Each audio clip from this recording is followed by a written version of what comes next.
Цврсто прегрнати, мојот татко, кој ми ги даде, поголем е од сите, и никој не може да ги отме од раката на мојот татко.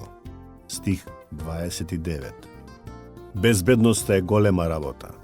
Ако се чувствувате безбедни кога сте мали, веројатно ќе имате поголема самодоверба како возрасен.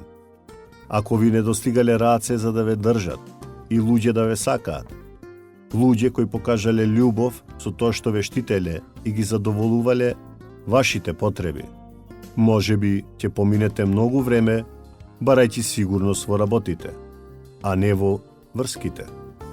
Може би сте дури и против безбедност, отфрлајќи се што укажува на тоа дека имате потреба.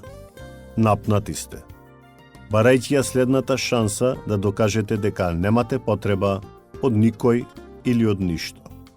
Таквиот став може да го комплицира вашиот однос со Бог. Го знам тоа, затоа што го живеев, но откупувањето ми даде уште една шанса. Кога Исус рече: добриот пастир ја дава својата душа за овците. Стих 11. И моите овци го слушаат мојот глас, а јас ги познавам, а тие ме следат. Стих 27. Тој зборува за вид на сигурност, искусена, поздрава врска родител-дете. Исус рече дека сте му дар од Бог и никој не може да ве грабне од неговата рака.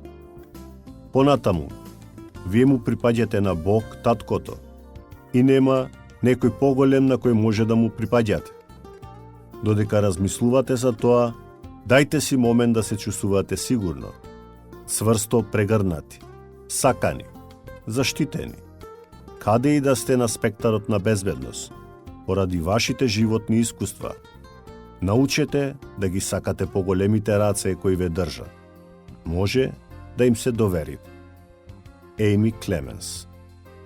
Додека се молите, заблагодарете му на Бог за уверувањето дека ќе се одржат ветувањата и за вечните раце кои ве држат цврсто.